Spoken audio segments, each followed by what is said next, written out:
In 2027, it has been nearly 2 decades since humanity has been able to reproduce and now stands on the brink of extinction. This has caused society to collapse. The United Kingdom is one of the few remaining nations with a functioning government, which has caused a wave of refugees entering the nation illegally. This has led the army to patrol the streets, capturing immigrants for imprisonment or even execution. Theo Faron enters a bakery to grab some coffee and hears the news on TV. The youngest person in the world has died. After years struggling with the celebrity status his age brought him, he was attacked by a fan for refusing to give his autograph. Everyone in the shop seems devastated by this tragedy, but Theo does not seem very bothered.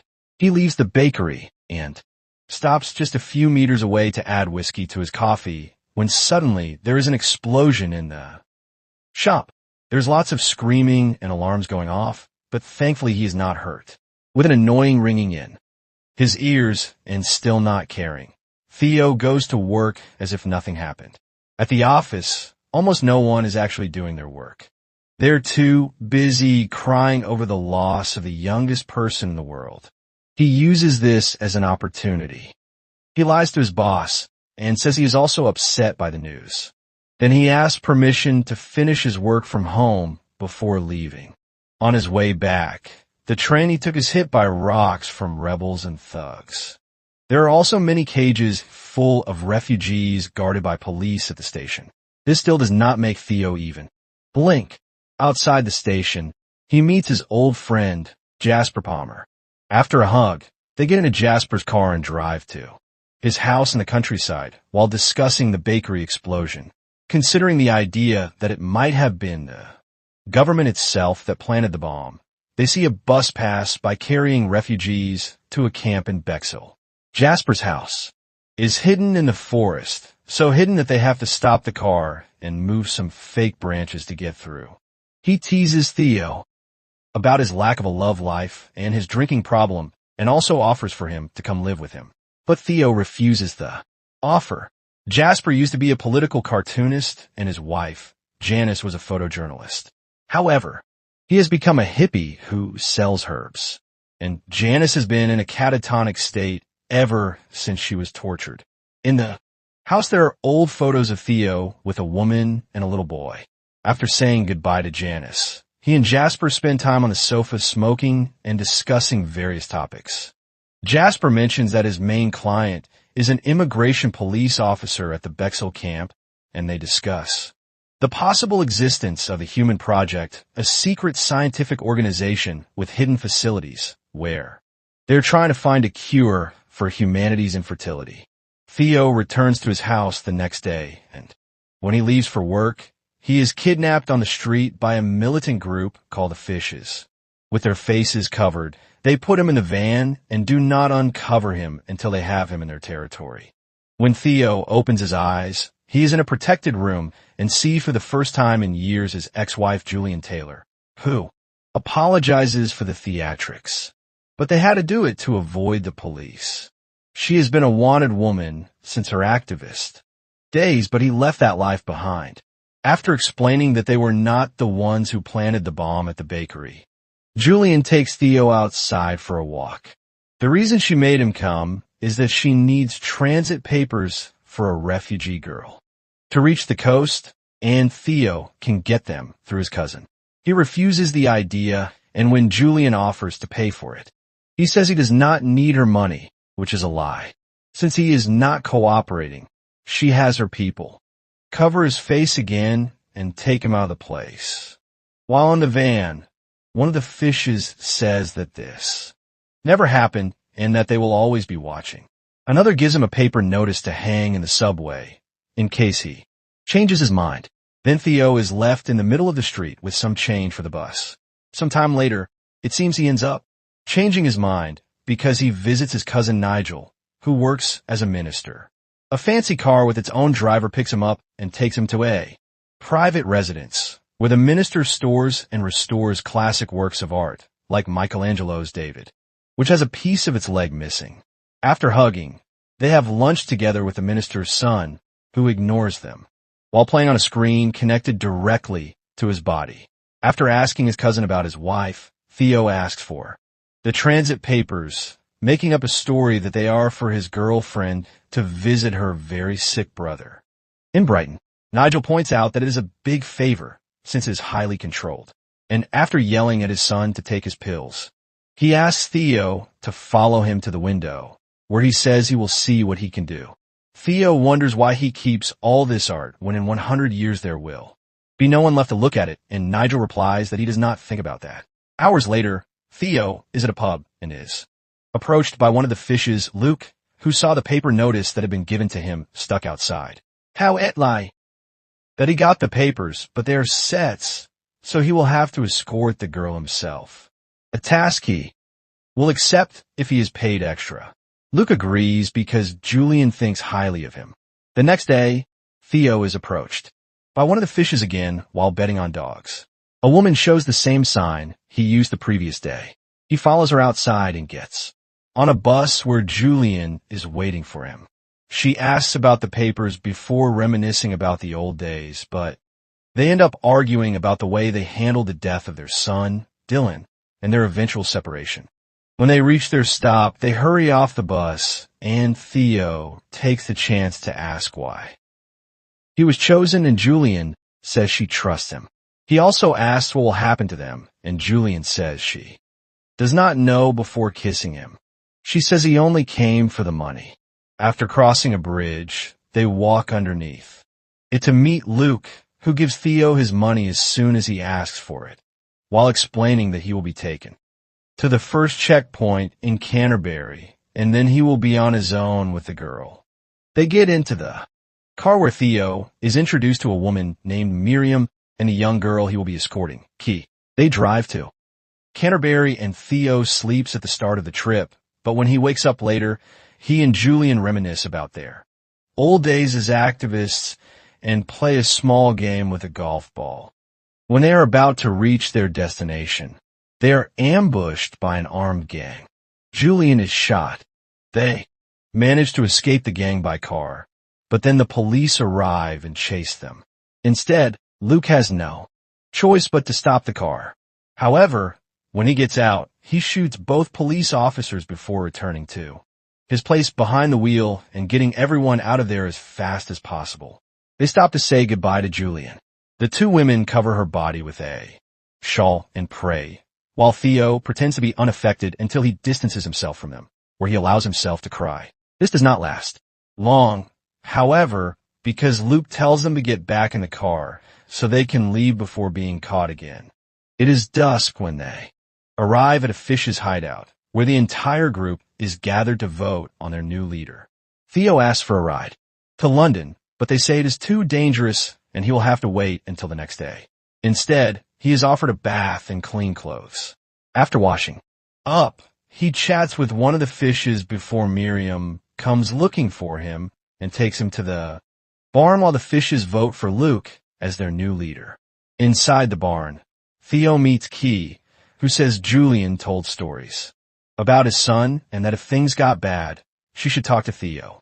According to her, he is the only one she can trust to take her to the boat called the Tomorrow. Theo wants nothing to do with it. So, to convince him, she takes off her dress and reveals that she is pregnant. He is shocked, not believing what he is seeing.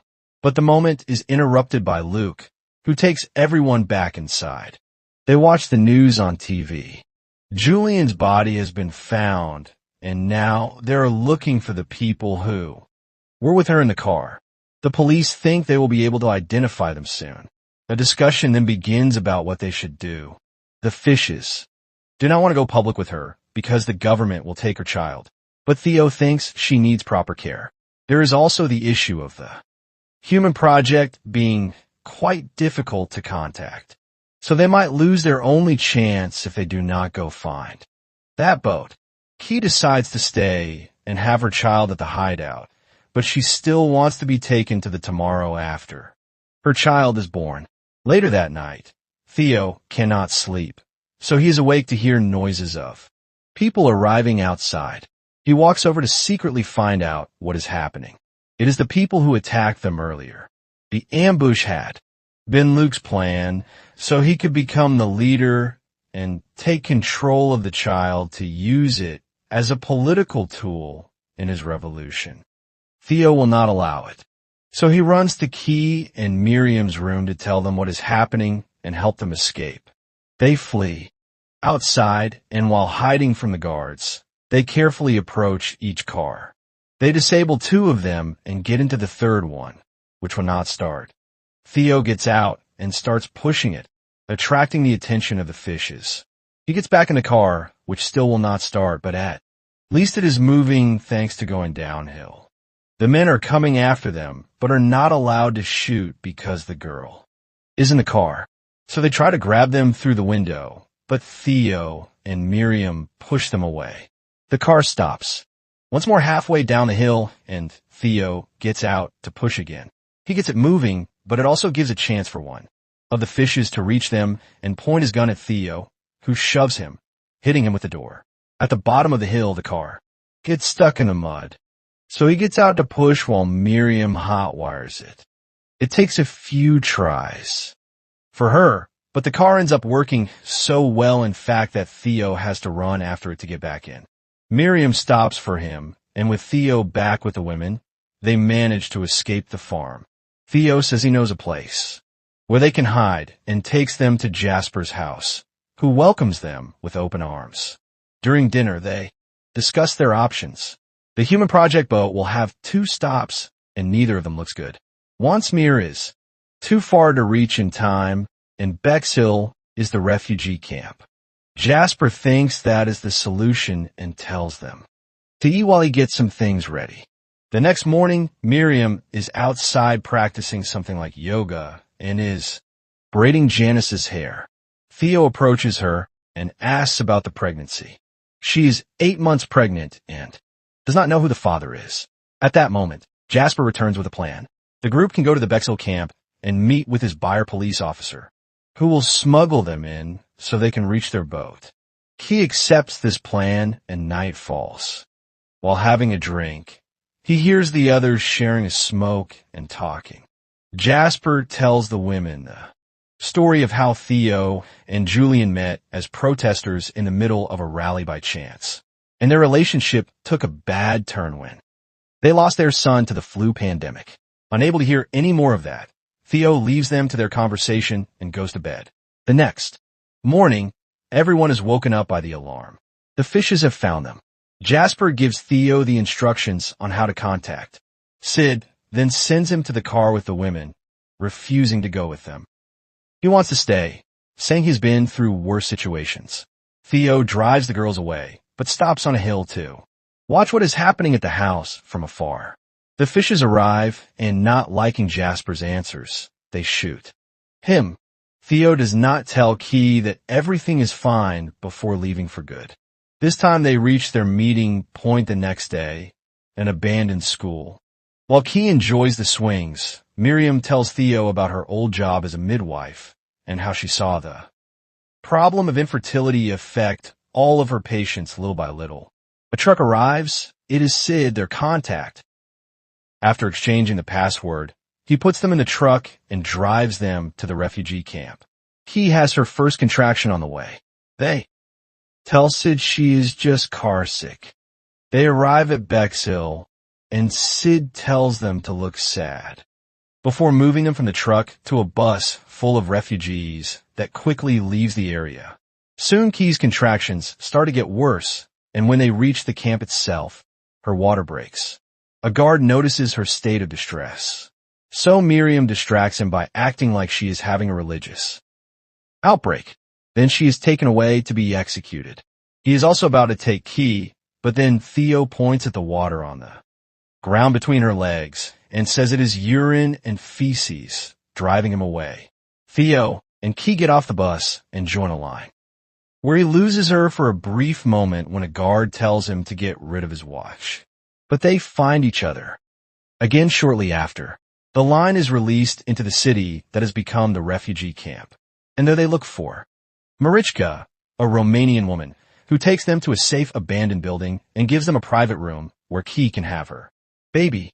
The labor is difficult for her, but Theo guides her and she gives birth to a healthy baby girl. The next day, Sid stops by to check on them. The city has become a dangerous mess after a wall exploded and people started fleeing. So he came to help them escape. When he sees the baby, he promises to take them to a boat, but Marichka is against the idea, implying that he is not a good man. Sid then draws his gun and reveals that he knows there is a bounty on their heads that he plans to collect. On the way downstairs, Marichka manages to push him and jumps on him to keep him away from Key. After Marichka hits him with a stick, the three start to flee with Sid, breathing down their necks. They go down a hallway to reach a street, and when Sid gets stuck in the door, Theo finishes him off with a brick to the head. He asks Marichka about the boat, and after some confusion on her part, she understands and starts guiding them through all the fighting between the military and the fishes.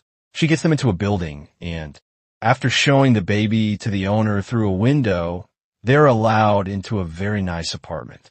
There they eat, rest, and get better shoes for Theo, while two elderly women play with the baby. One of the guards says they need to leave in 1 hour. So when that time passes, they put Key in a wheelchair and leave the building. They are running again and are soon found by Luke and the fishes. He takes Key and the baby with him and leaves the other fishes to shoot. Theo and Marichka, they are about to do it when more military arrive, giving the two a chance to run from them and try to find Key.